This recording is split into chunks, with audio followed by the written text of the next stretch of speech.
This episode was brought to you by Manscaped. Initiating moisture.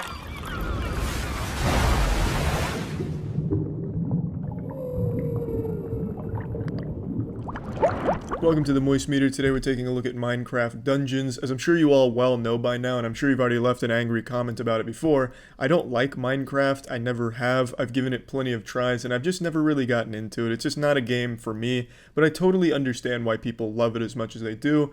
That being said, I wasn't even going to play Minecraft Dungeons, but when I did take a look at the trailer, I realized that it's not like Minecraft at all. The only thing it has in common is the same enemies, same style. That's about it. It's a totally different game. There's not even like a single crafting element to this game at all either. So in a nutshell, Minecraft Dungeons is like if Dr. Seuss made a Diablo game. It's a family-friendly, kid-friendly take on the ARPG genre. It's very simple. There is some depth to it, but it's nothing that's going to have you min-maxing like a motherfucker trying to come up with these crazy builds or anything like that. There's no skill trees. When you level up, you just get enhancements that you can put into a couple skills on your weapons. It's very simple surface level stuff, but there's nothing wrong with that. It's not trying to be some kind of hardcore Path of Exile competitor. It's just a simple, fun, easily digestible, short ARPG game. And when I say short, I mean short as shit. If you just play through the game start to finish on the default difficulty, your first playthrough, it'll take you anywhere from 2 to 4 hours to beat all of it. It is not a long game at all. But there is replayability because there's a lot of randomized loot, randomized areas.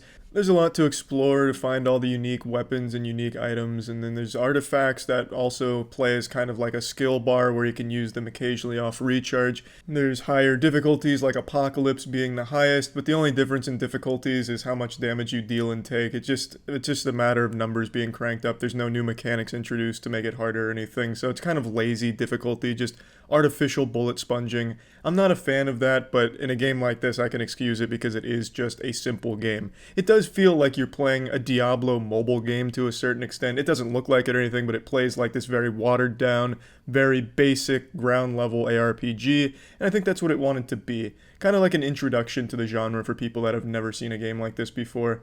One thing that stood out to me was the music. I actually really liked the music in this game. The music was really soothing, so I appreciated that. And then sometimes it had some kind of bangers in the background. Now, getting into something I do have a big complaint about, when I played through this game on my first initial playthroughs, I encountered so many fucking bugs with it. It was like playing a Bethesda game on launch. This shit was wild. So on mouse and keyboard in particular is when I noticed the most issues. For example, if you click on an archway above you, your character just completely freezes and you can't move. That happened to me 4 or 5 times over the course of the game. You can't move no matter what you do.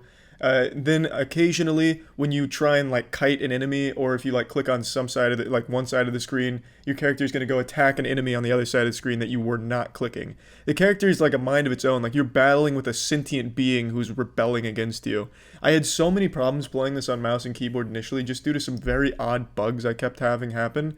When I switched to controller, it was a lot smoother, but I still had that hang-up problem. Sometimes I would get locked into like a perpetual attack animation without touching any buttons on my controller. Sometimes my character would also freeze just for no reason in the middle of the air. Shit was just kind of buggy, like out of control. It also, from what I read, shipped with a bug where if you uninstalled it, it wiped your entire SSD. That's fucking hardcore. Like, Minecraft Dungeons is a pretty Weenie Hut Jr. style game, but that is some salty Splatoon level bugs right there. Wiping your entire SSD of all of the games you have on it and everything, that shit's wild. It apparently got fixed very quickly, but the fact that that happened at all shows that the game was kind of lazily programmed and optimized, at least in my eyes. But the game itself, when it's not glitching and having these bugs, I think is a very fun game. It's nothing that I think anyone's going to get super hard into. It's just going to be a casual, fun little ARPG. Collect some shit, go into the little cute Minecraft universe, and just play through some simple missions, some simple dungeons, get some cool little unique items. And the weapons are varied, the weapons are cool. They do have some neat enhancements on them. For example, your armor can have snowball, where every second it's tossing out a stun on enemies. So you just have this fucking machine gun of snowballs stunning the entire mob in front of you. It's really, it is interesting, and they have some good ideas there. But it's very simple, and I think that's what it wanted to be. So it succeeded in the areas it wanted to, so plugging this into the Moist Meter, I'm giving Minecraft Dungeons a 70%. I enjoyed it, and I'm not a Minecraft fan. This really doesn't have anything in common with Minecraft either. Like I mentioned, there's not even a crafting element.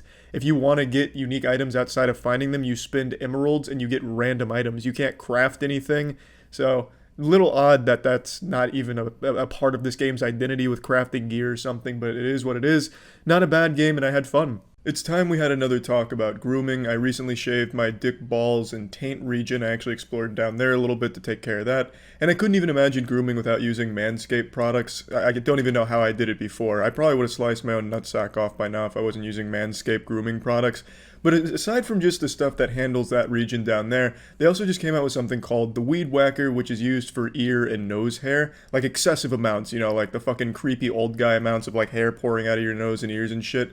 And I was giving that a whirl, and that shit actually was pretty integral to the male grooming process, I would argue. Didn't have a whole lot of ear hair to really put it to the test, but nose hair, I've been known to have a couple strays fly out, so the Weed Whacker took care of that no problem. And of course it's using their skin-safe technology, so you're not going to hurt yourself or anything like that, which is great. So there's no real danger or anything associated with it, as with all of their products. So if you're interested in trying out any of Manscaped's products like the Weed Whacker and everything else they offer, you can use code MOIST20 at manscaped.com to get 20% off plus free shipping on your order. That's code MOIST20 at manscaped.com for 20% off and free shipping. That's it. See ya.